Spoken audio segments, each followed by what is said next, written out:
Welcome to the Anonymous Andrew Podcast. Life and the choices we make.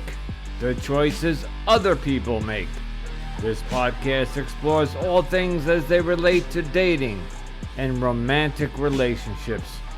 Why we ignore, or choose to ignore, or miss the red flags. Red flags like gaslighting, cheating, lying, narcissistic behavior, deception, and so much more. Join me each week as we continue my journey into the modern dating world with my weekend rants, anonymous guest dating stories, and experts who share their wisdom so we can better navigate the dating terrain.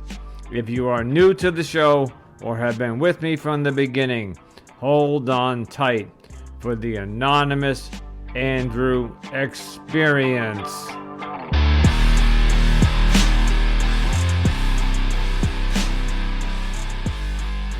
Greetings and welcome to Anonymous Andrew Podcast, Life and the Choices We Make. So on today's episode, I've invited a gentleman by the name of Jason Lange. And his profile caught my attention because he's a men's dating coach, but he focuses on the masculinity of men today.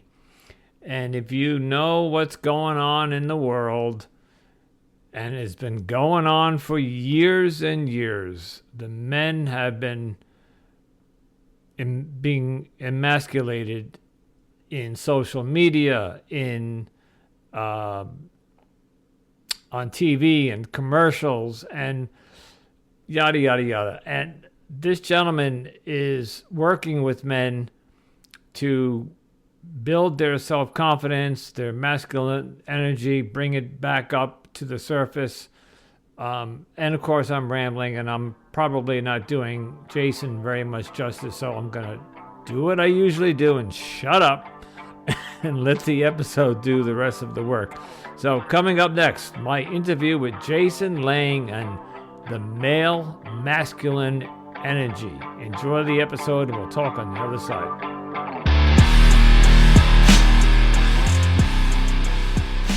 Greetings, everybody, and welcome back to another episode of Anonymous Andrew Podcast. And today, with me, I have Jason Lange. Welcome, Jason. Say hello. So excited to be here, Andrew. Thanks for having me. Thanks for coming on. And so I'm just going to get this out there in the beginning because my women's audience, Jason is a men's dating coach. And I've had some emails from women saying, when are you going to have on some women dating coaches? And Jason just told me his wife is a woman's dating coach. So I'm going to balance it out, and we might have Jason's wife on the show soon. So to the ladies who have been complaining, I'm working on it. I didn't forget about you. Jason, tell us a little bit about your work. You are a men's dating coach, and you have a program called Evolutionary Men and Face Your Dragons, and more importantly, something called Shadow Work.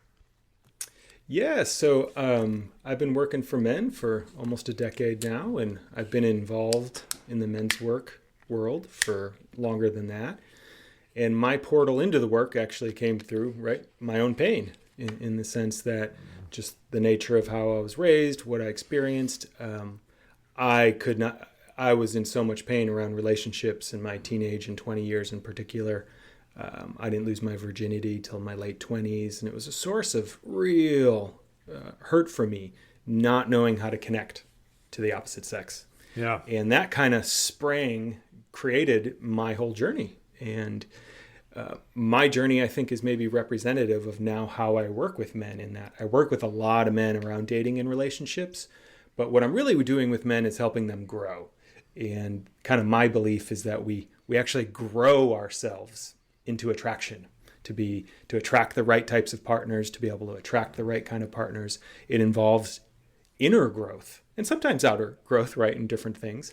But oftentimes there's a lot of inner work, particularly for us men, that we can start to do to help us come more into alignment and come more into integrity and be able to hold, what I say is this deep masculine presence which is what the feminine and a lot of women these days are really craving from men, because it's not like, 40, 50 years ago. Women don't need us to take care of them, to make them money, to do any of that kind of old traditional stuff. Women are empowered, right? They can be out in the world, taking care of themselves, earning money. And so what we can offer in a relationship is actually different these days, right? And in the work I do, that's about this deep capacity for grounded masculine presence, which is something we kind of have to grow ourselves into as men. It takes work, takes practice, takes inner work, takes shadow work, takes embodiment work. All these things I help guys with, Andrew. Okay, so you alluded to that 40 or 50 years ago, and that's where I'm 63, so I lived that time when, yes, men courted a woman, men paid for the first date, men did everything. I even remember the old stories where if there was a puddle, the man would take his coat off and lay it in the puddle. That goes back to the 30s, whatever. Real chivalry. So today, with women empowerment, feminism, just the modern dating society, are you saying that women, and I think I would agree with you, that women are standing on their own 2 feet, women are doing things on their own. Even you go to the gas station, you'll see a woman bring her car to get her oil changed these days. Well, that used to be the man's job, I've seen women do things around the house that men do that they don't even need a man to do anymore. But does that how does that? So, listen, I was going to jump right to the last question that I have for you. What does the feminine crave from the masculine? What is the male's masculine role today? Yeah, so a couple of things here. First, the work I do a lot of work around, feminine energy and masculine energy and how they interact. Some people don't like those words. They're very charged in our culture sometimes, but know that there's lots of ways you can refer to these energetics, right? You can say, some people say alpha and omega, yin and yang, structure and energy, feeling and perspective. There's countless ways to kind of differentiate these two real primal energies that exist in the universe beyond human sexuality. And they interact, right? When they're different, they get attracted to each other. When they're the same, they push each other away. So kind of like magnets, right? And so one of the struggles in the current time is we can be too similar again because we've done so much work around equality, which I'm pro. Let me be super clear about that. We want equality, and there's still more work to be done. But then when it comes to the bedroom, sometimes things can feel a little flat. And so what the feminine craves, now this could be the feminine in a man or the feminine in a woman. A lot of women tend to have a feminine kind of orientation, but not all women. And people are more and more flexible and fluid these days.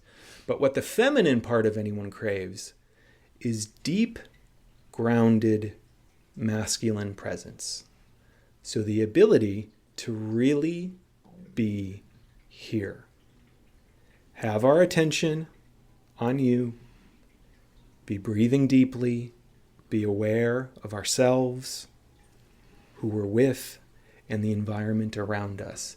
And the spaciousness of that kind of grounded stillness is often what the feminine craves. Because one thing you can think of here is with the feminine, we often talk more about feminine as being energy, movement. Like when you think about a highly feminine person, they have a lot of energy. They have a lot of movement, literally in their bodies and their voices and their emotions. There's more of a flow and a fluidity. And for those of us that have a kind of a masculine home base, that's wildly attractive, right? We're attracted to that energy because it's so different from what we are. So if we want to create erotic charge in relationships, we want to be as different from our partner as we can. Now, this isn't every moment of every day when we're just deciding how we're going to, split up the bill or something like that, can involve that. But this is more about the energetics that kind of keep a relationship sexy and hot, and what we can do for the feminine, because so many women these days, for better or worse, a lot of women, like their success, their achievement in the world, it requires them stepping into their masculine, going out in the world, having an agenda, getting shit done, executing, taking action, this, then this, then this, then this. So what they often crave is a masculine presence that can step in and hold that, so they don't have to in those moments. It's not that they can't do it, like in generations past, we didn't even give women room to do that.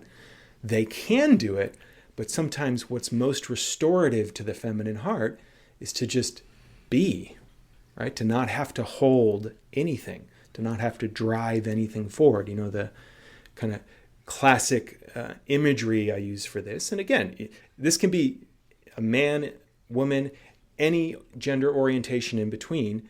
Anyone can hold these positions. But if you think about two people on a motorcycle, one person driving, right, and one person just sitting on the back holding on. The person driving is holding all the structure and attention, right? We're going here. I'm tracking this. Okay, we're taking a left. Oh, I got to be aware of that car. That is the masculine. It's the part of us that's noticing all of that. The person in the back gets to just relax into their feminine flow. Just be looking around, whatever they want, feeling the wind in their body. Ideally doesn't have to track all that. And that energetic creates a lot of energy. And the capacity for us as men to step into that, that's where I would argue our real value is these days. Our capacity to step into masculine presence and hold it in a grounded, spacious, and sometimes, powerful way that can lead in many facets. Does that answer? Does that help? Yeah. And I like the motorcycle analogy. It could. I think whether it's whatever gender is on the motorcycle, the person in the back is, while they might be able to look around and take in the whatever, and like you said, they don't have to worry about the red light ahead or the car crossing, but they're holding the person in front of them. Mm-hmm. They're trusting them too. Yeah, exactly. Thank you. That's where I was heading. Giving their trust. You completely, because if you get on a motorcycle and you trusted the person that's, well, even in a car, but you're in a car, you're less likely to die. Motorcycle accidents, obviously, whatever. But the concept is trust. So, okay, wow. While you were saying that, as always, many questions popped into my head. Is this a generational new thing? So, I'm 63. Is this a 20s and 30s thing? Or is this now across the board from 20s to up to senior citizens, elderly? This is accessible to anyone. These energetics are accessible to anyone. What I would say is we're at a moment in time where it's more necessary to be aware and consciously practice these than ever before. Because traditionally, we relied on roles. You do this, I do this, this is what's expected. It was the great thing is we're continuing, and I'm pro this, to be liberated from the roles, meaning you have to do this. And if you don't do that, this whole exchange doesn't work. The energetics I'm talking about are less, I have to do it, right? I don't have to take care of you. It's more, I want to, right? I gift this to you. We're both able to take care of ourselves, but we can gift each other these energies, right?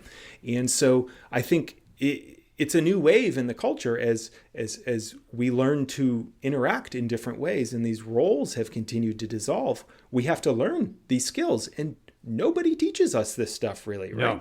We're given all the Hollywood movies, all the stories, they always end with, and then they lived happily ever after. Right. And in the work I do, that's when a relationship actually starts. Because I don't care who you are, how attracted to your partner are, how great it is. Every relationship at some point hits what I call the dopamine cliff or the end of the honeymoon, right? We meet someone, it's so exciting, it's so amazing, there's so much erotic charge, it's just great. But then as we continue to pair bond with that person, that's where our existing attachment wounding comes up. So attachment wounding, right, is how did we bond with our primary caregivers when we were young? And that creates stuff. Some people have highly traumatic versions of that. Some people just have a version of it where they didn't quite get all the nutrients they needed, right? And so we talk about attachment in terms of secure, anxious avoidant, disorganized. And the thing is that whatever is unresolved from our childhood or our major traumas will show up in our intimate relationships. And a lot of people don't expect that. They think, oh my God, I'm in love. And then something happens, so you experience some intensity like that. Sometimes that we find suddenly, oh my God, I'm getting in fights with my partner and I'm not turned on by them anymore. But I thought this was my person. So what's going on? They must not be my person. And the kind of harsh reality I'm here to speak about is that's going to happen to everyone. Like that, it just happens across the board that this stuff comes up and we have to learn to work it. Now, the interesting thing about when I say we have to learn to work it is at the end of that honeymoon phase, that dopamine cliff, that also tends to correlate with when all the automatic hormones start to wear off. So the initial sexual charge we just have for people starts to plateau. Oftentimes around then, we move in with each other, we become committed partners, we start to become more and more one and less different. So there's, if we get through that hump, there's a lot more charge. It's our best friend. We're sitting around in sweatpants, hanging out, watching Netflix with each other, but we're not exactly erotically turned on anymore. So this work of, what we call polarity or erotic friction, how do we keep that charge alive, which means being different, someone embodying the more feminine energy, someone more masculine. Again, it doesn't have to be man masculine, woman feminine. There's endless configurations of this now, but that difference is what creates the charge. And we're having to learn as a culture now how to consciously do that, how to consciously bring these practices on, right? I've been married 7 years now, and this is work my wife and I have to consciously choose. We have a kid, we're entrepreneurs, there's a lot of stress in life. It's very easy, if we're not careful, to just fall into kind of co-parents in the same house mode, right? Surviving and then wonder like, wow, we haven't really put our attention on each other and felt that just longing in a long time unless we do these practices. I was listening to a podcast just the other day, one of my favorites, and they were talking about why there is affairs in marriages. And one of the I think they even did a survey. I think one of the first things that they said was after the child comes and after, I think it's the 7-year mark and the 14-year mark are when most affairs happen. And it's because of exactly what you just said.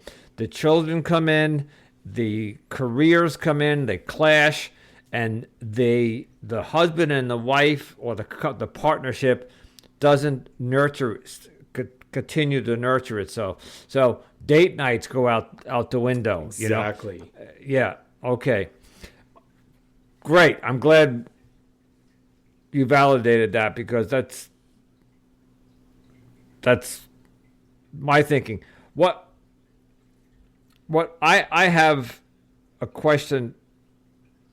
So I'm 63. So I grew up in the 60s and 70s, and my parents were Roman Catholics.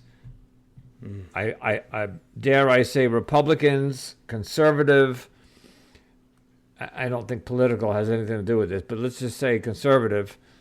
And I was brought up specifically, and my father, while he was a doctor and not around a lot, I watched how he treated my mom, and he did sit down with me on a few times and tell me you're going to run into this, and this. And I tell this story that I went on a date when I was 14, and I obviously didn't drive, but we were going to the movies. So my dad took me to her house. We picked her up. We went to the movies, and we came back from the movies. He drove us back, and I reached over. We're in the back seat, and I reached over to open the car door for her, and she starts to get out, and my father turns around and says to me, "Get out of the car and walk her to the front door and make sure she gets in safely."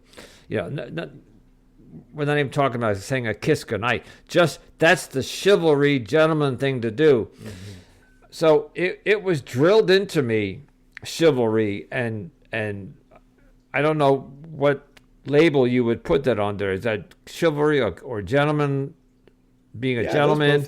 I think those both totally apply. I like those labels. I have taken that. That's the way I was brought up. Now so now we're in 2024, and I have grandchildren, and I have grown adult children, and I'm wondering how they are going to raise their children, because it has changed. So everything that you're talking about the feminine empowerment and the feminism, and the women are now back. My mom didn't work. Although she was an RN, and she did help my dad in the office, but she didn't have to. I think once the kids went to school, she went into the office and helped dad. So they didn't have to hire an office manager. My mom was a registered nurse. So back then, most women were housewives. The father went off to work, and the woman stayed home and did the laundry and so you're telling me that today the roles, well, especially with the fact that the economy the way it is, I think in America today, both partners have to work, right? Yes, absolutely. Most likely, unless you're lucky and you're the top 3% and the man can make all the money.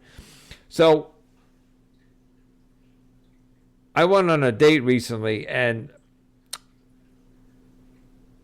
because I'm doing this podcast and I've been talking to many, many, many, many guests, dating coaches, therapists, even just ordinary people who tell me, and of course social media has a big influence on what's going on today. There is this whole thing about you have to wait 3 days before you text somebody after the first date. And it's like, it's silly that they're coming up with these rules and totally right. And I went on this date a month. Yeah, okay. Well, good. That's where I'm going, because I went on a date a month ago, and I threw all of that out the window, because the woman was just a couple of years younger than me, but from my generation, and I pulled out the old chivalry from me. I paid for the date. I picked her up. I picked the restaurant. I did I walked her to her car. I did pick her up. No, I met her there. Then I walked her to her car. Anyway, the point is that I didn't listen to what's being thrown around in social media today about how everything has changed, but it has changed. That's why I kind of asked you if it's a generational thing, because does this apply to the 20s, 30s, and I guess what is it, Gen Z, Gen V, Gen X? I think I'm a baby boomer, sure. Or just at the tail end of baby booming. So, all right. But I understand what you're teaching or what you're coaching. Let's get into some of the challenges that men face today, because that's actually one of the questions on your profile. What are some of the challenges men are facing today? And I could tell you what I'm facing, but what are you seeing? Yeah. For one, figuring out these kind of the new framework, the new rules for how this is all supposed to work. So I know one challenge a lot of men I work with are what is, and this is part of what I really focus on men with, there's so much talk these days around toxic masculinity and the damages men have done, and there's very little talk about what's the healthy version, right? What does a healthy man look like these days? What is a model for that? And most of us men, in my experience and the way I work with guys, we were raised with one of three models. We were raised with the model of what I kind of call, unfortunately, the macho jerk. So the guy that just goes for what he wants. He's just a little eye-oriented. He does whatever he wants. He takes power. He goes for things. Women are often just objects to him. He can cause damage to the feminine, to the planet, to other men. But he often is quite a leader in some sense because he's moving towards things and taking a lot of action. But a lot of us guys have seen those men and are like, we don't want to be that. I don't want to be that. We're coming out of the Me Too movement. We're like, I don't want to dominate women. I don't want to take power away from women. Like, I want there to be safety and consent, right? So the problem is a lot of men grew up either experiencing those men firsthand, through their fathers or through men in their community, or just seeing what, certainly a large portion of men in our planet have done in its history. And so they say, not that. And that has kind of been the birth of the more, what one of my mentors, Dr. Robert Glover, calls the nice guy. So we are the guys. I consider myself a nice guy. We have a lot of heart, lots of sensitivity. We're very attuned. We really care about safety. We don't want to make anyone feel uncomfortable. We put others people's needs often higher than our own. Yep.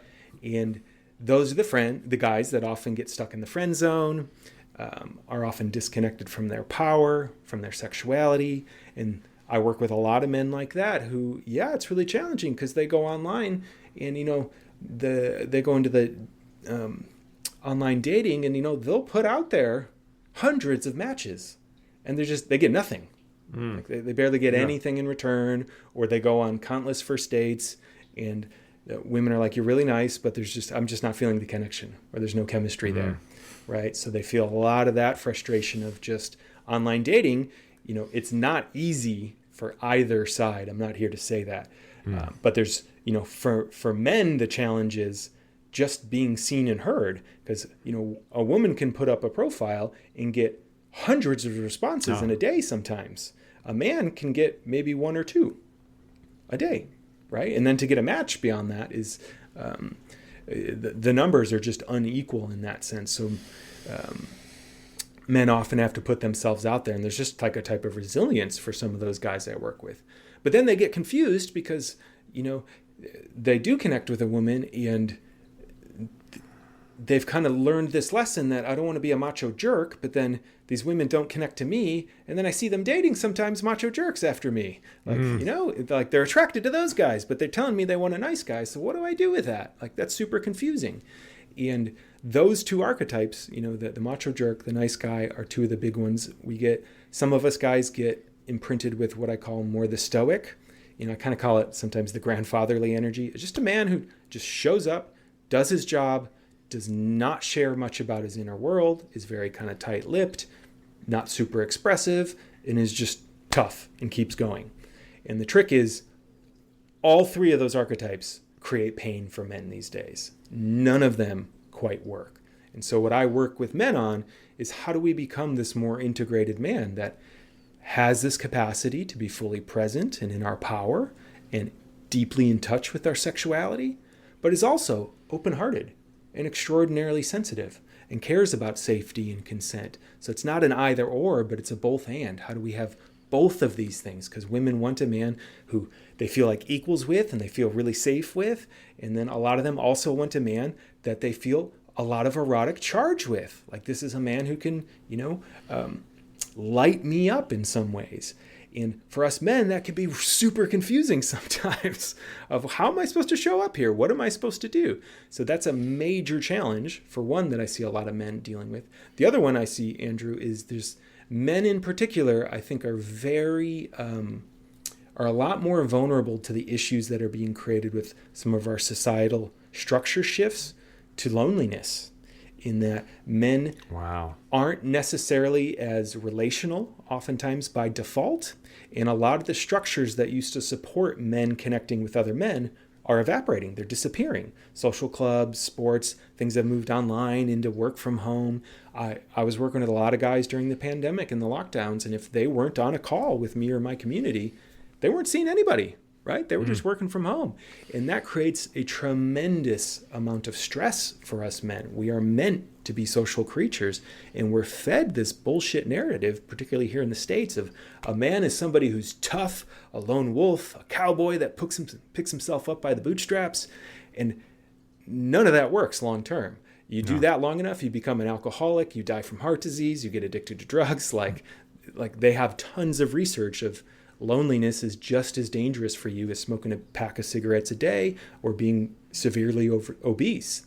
And so a lot of men because they don't have a lot of healthy connection, particularly to other men, as I argue in my work, they have a deep yearning to be met by an intimate partner, to have an intimate partner, which is okay, but then it puts a lot of pressure on that relationship. And oftentimes, many men I've worked with, particularly the nicer guys that sometimes have a hard time setting boundaries or standing up for themselves, they will get into relationships that aren't the healthiest relationships, ignore some of the red flags because the choice is this relationship or, oh my God, it sucks to be alone. I don't want to be alone. So here's some connection. I'm going to move towards it.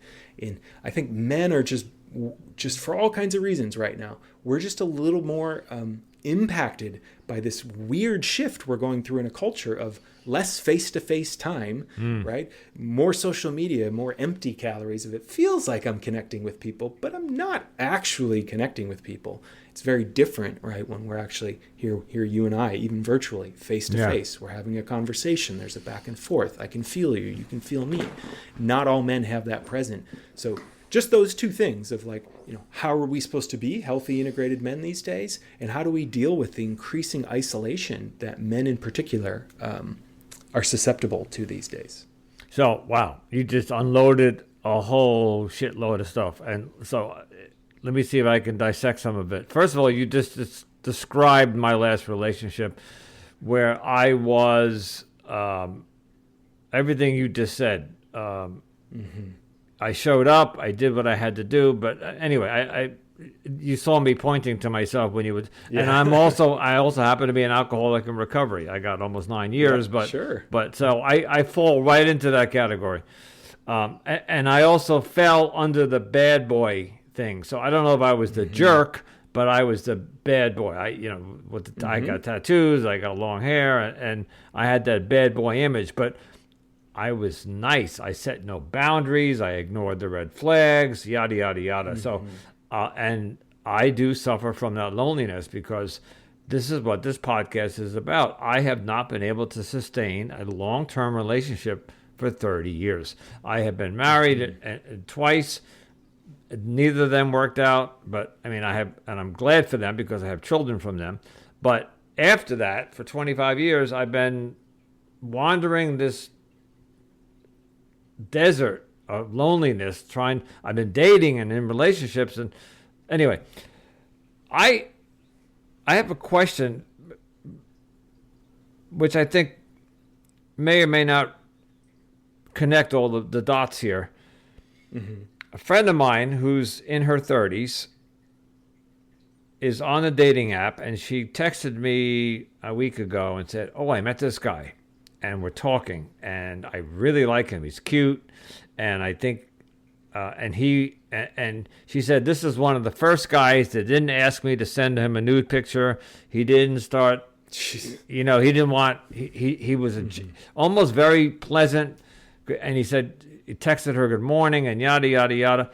And she said she was loving that for the first week because he was giving her a lot of attention, but it was all through text. And after about a week, she called me and she said, I want this guy to call me. I want to hear his voice. And then I want to meet him. He's dragging this on, and it's going into the second week of texting. And she asked me what to do, and because I feel like I'm an older brother to her, I said to her, this was my advice, and I would like to hear your interpretation. I said to her, he's in his 30s, I think 34. I said, men his age today have no clue on how to date and how to court a woman, or maybe because I have more experience or I've been doing it longer. I said, if you want to talk to this guy and you like him, you're going to have to coach him, and you're going to have to kind of gently. So I suggested that he was telling her a story about something and over texting, and I said, I suggest you say the following words to him. I'd love to hear that. I want to hear more about that, but I want to hear it. I said, this is actually what I said to her. Tell him that your thumbs are sore. Can we give the thumbs a rest and let our tongues do the rest? And so drop that hint in his lap, seeing, so meaning pick up the phone and call me, dude, and it worked. He called her like 2 days later, and I think they might have even gone out this weekend. I'm not sure. But the point is that I think that I don't want to separate all men or put men in categories or generations, but there seems to be some men out there that are just clueless on how to do this, how to date. Yeah, I think part of what you're pointing to there, so in the work I do, right, with the masculine, generally, that's the side that brings structure and direction to an interaction, right?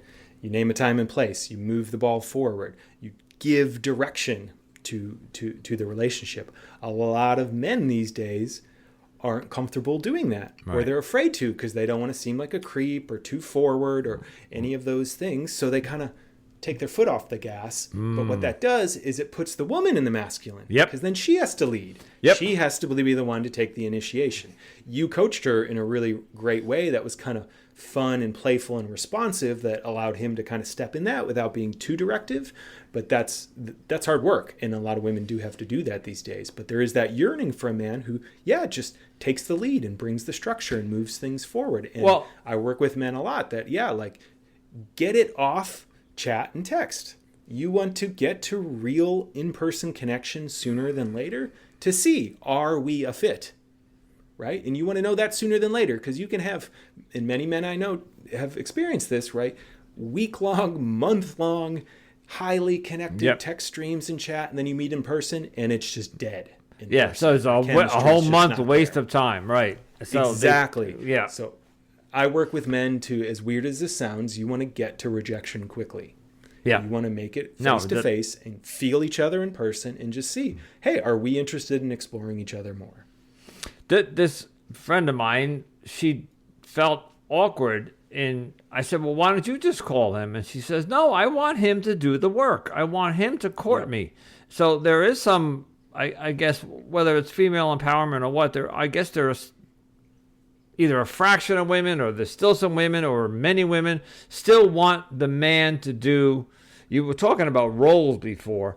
They want to be courted. They want to be the man to take the lead. And I just, like I said before, I think some of the younger generation just don't have a clue. So I said to her, there's nothing wrong with you dropping. Don't come out and tell him, because she almost bailed on him.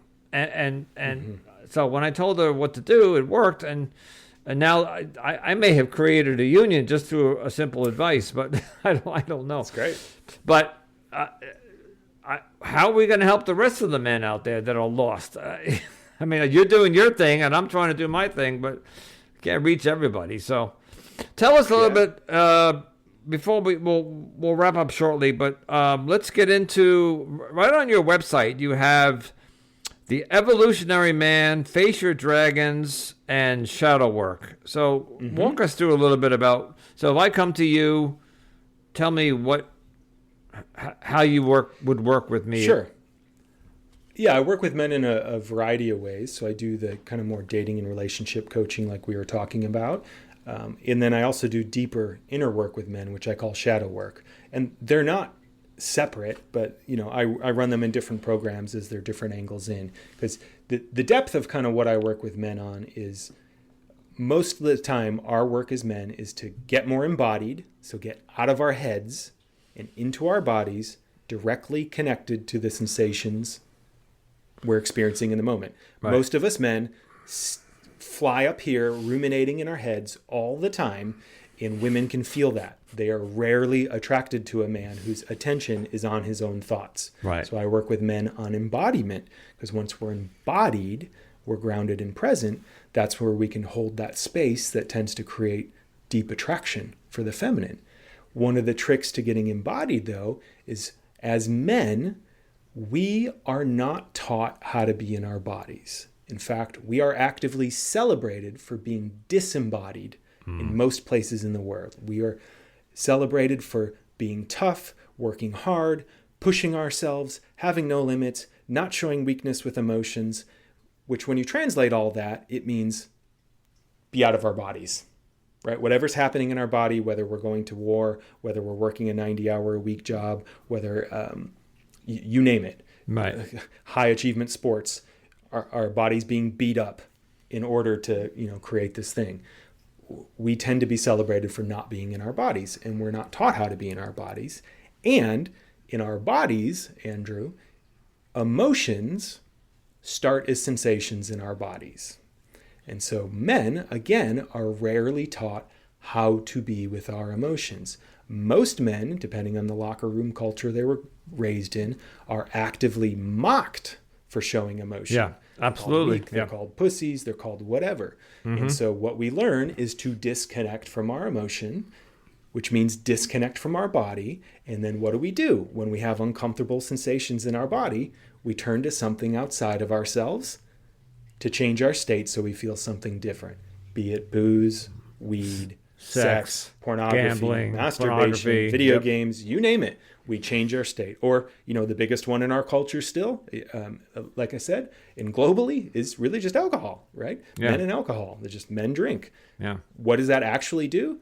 When you really think about what alcohol does is, there's a bit of a curve where sometimes a little bit brings us more into our body, but you drink enough, you literally leave your body. You black out. Yeah. You disconnect. We become more numb the more we drink.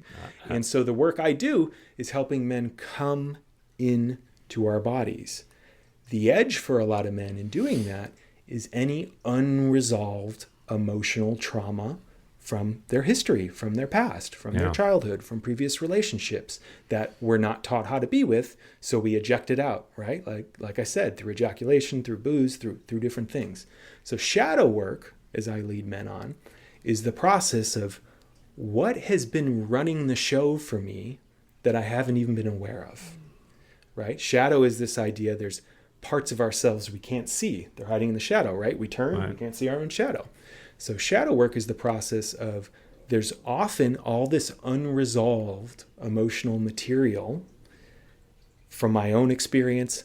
The crazy thing is, man, we won't get into it here, but sometimes back in our lineage, so our parents were carrying certain stuff, their parents were carrying stuff. This stuff goes through the generations that has been actively running the show for me, but I haven't been aware of it. And it prevents me from being present in the ways I want. So shadow work is the process of uncovering that and getting more in touch with what's actually happening inside of ourselves, which for a lot of men is a process of connecting to our grief, our sadness, our anger, our shame.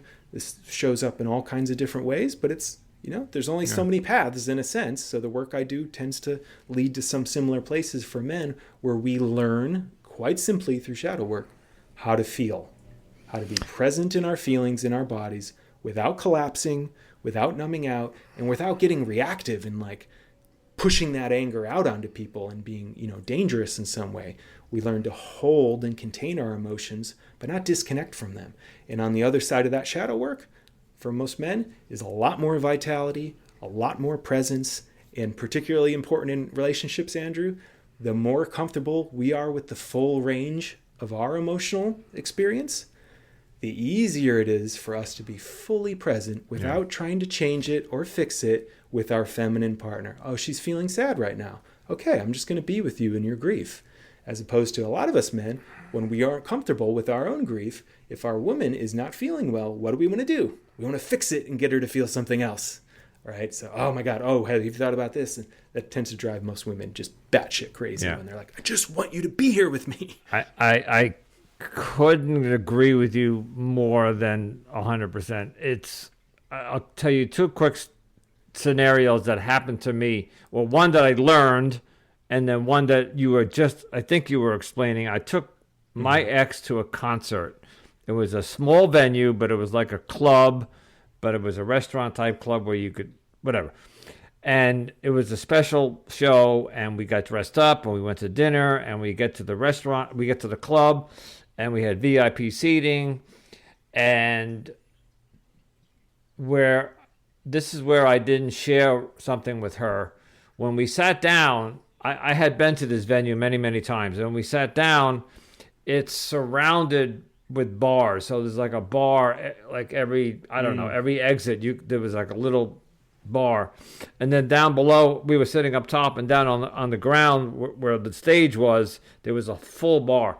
Anyway, I was sitting up mezzanine or whatever, and I'm looking down at the bar, and this alcoholic looked down at that bar, and I had been to this venue many, many years, and I used to drink at that bar. And when I took my girlfriend at the time there, I left my body. We sat down, and we were looking at she was looking at the stage, and then she looked over at me, and I had, I guess, disembodied, and I got caught up, and I was staring at the bar, literally having a flashback, like, oh my God. And I started salivating, like what I would give to have a glass of bourbon right now. And I got caught up in I wasn't present. And she saw that. And she saw my eyes looking and didn't know what was going on with me, but assumed that I was looking at another woman, or saw that, or that I saw somebody that I knew, and it ruined the whole night.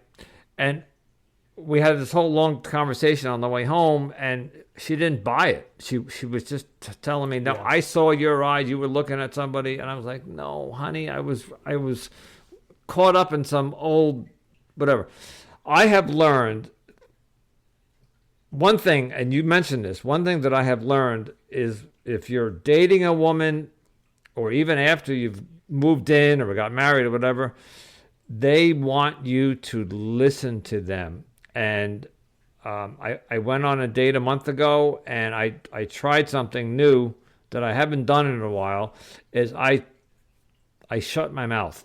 And I would ask her a couple of questions, but she had a lot to talk about. And I literally went like this, and I just let her go and talk and talk and talk. And that got me a second date, because I didn't sit there and talk about me. I was present, and I was listening to what she had to say. And I find that, and I think women just want a man to listen to what they have to say, and really listen. Don't just like pay attention, but absorb the words that she's saying, and then validate them. Well, how did that feel for you? Or how did whatever. And it works. And I'm hearing and I talk to women, and this is what men don't do. They talk about. Somebody told me once, they went on a date, and the guy was rich, and all he did was talk about his yachts, and that he flies to Barcelona and Madrid and then the Bahamas. And the woman, this whole thing about women are looking for men who are rich to take care of them. Yeah, there's a couple gold diggers out there, but I think women are not, they don't care how much money you have, some of them today, because I think, like you said before, a lot of them have their own money today. They work, they I mean, would if I was a millionaire and she was not a millionaire but did right, it's just how I present myself to her. Look at me, I'm rich and famous, or rich and powerful.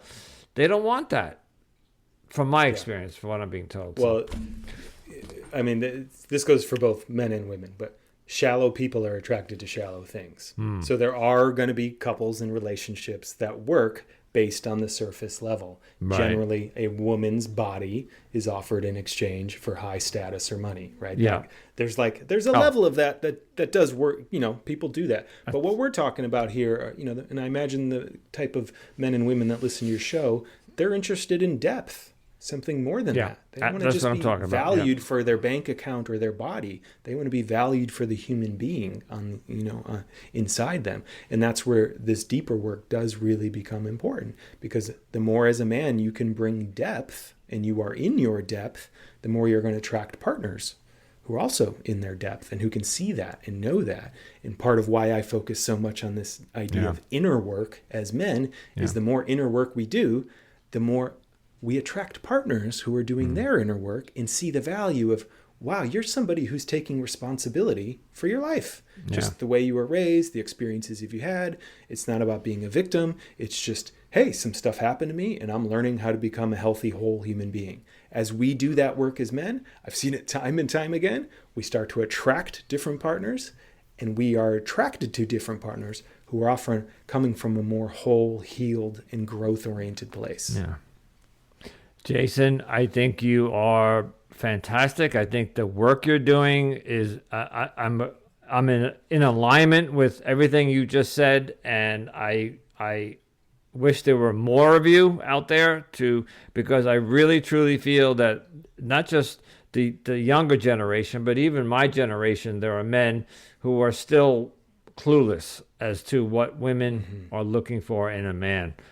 And I think you know what exactly it is, and you're passing that along to your. So tell us, we got to wrap it up. Tell us where we could find you online if somebody wants to contact you, especially. Yeah. You don't do any work with women or couples, right? It's just men.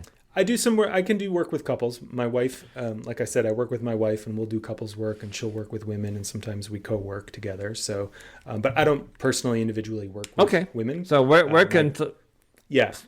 You can reach me and find out all my work and everything I'm up to, the programs I run at evolutionary.men. So it's not a .com, it's .men. Okay. And that'll have links to my social media, how to contact me, everything like that. Okay. I'm already following you on Instagram. So awesome. When you get off, you'll see that Anonymous Andrew podcast is requested to follow you or is following you. So great. Look forward to following you back. And please speak to your wife. I would love to have her on the show. I promise the women that have complained that I have too much information for the men, but not enough for the women. So see if she wants to come on.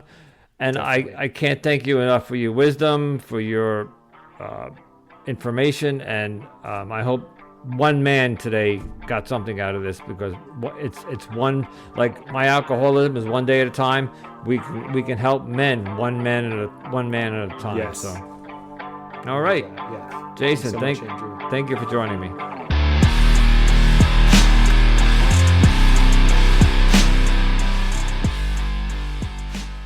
I would like to thank Jason Lange very much for joining me. I loved speaking with him. It was refreshing. I have been watching the male masculine energy dwindle in the past decade. You know, I watch some of these commercials where they make fun of men like they don't know what they're doing in a relationship, and the woman is, I can't even explain it, but if you're watching the same TV that I'm watching, and of course there's all these movements now, and it's gotten to the men where now they have that MGTM movement where men go their own way because they're done. They're done with the women. And it doesn't have to be that way. It doesn't. So that's what Jason Lange is. I think Lange is trying to bring back the male and masculine energy. And I've had a couple of guests on recently. And I think the dating scene, the modern dating culture is complicated because men just have lost their way. It's that simple. If we go back to the male who courts the woman, and even though the women today are making money and they're on their own 2 feet and they're independent, and they want or don't want a man to open the door for them or pay for their first dinner, yada yada yada. Anyway, you know, some of these topics get me fired up, and I could do a rant on it, and I'll save that for the weekend. So if you're enjoying this episode or podcast, especially the episode, because you can leave reviews on Spotify. But if you're enjoying my podcast and would like to leave me a review, just go down to Apple Podcasts if you're on Apple and leave a 5-star review, which will help push me up through the algorithms. And share this episode with a friend. And of course, what comes next? If you're going to get into a relationship or thinking or getting engaged, are you making the right choice? All I ask is that you just take a couple of days and look back and look at some of the red flags. I could tell you about a date I went on a couple days ago, and the date went great until 2 days later, all the red flags that I ignored on the date started popping up, etc., etc. And she was beautiful, but this time you're not going to, shame on you, shame on me, shame on you, whatever that phrase is. I don't know where it goes, but I'm not going to get caught the second time. The last relationship did me in. So anyway, Anonymous Andrew, we'll talk next time. Ciao.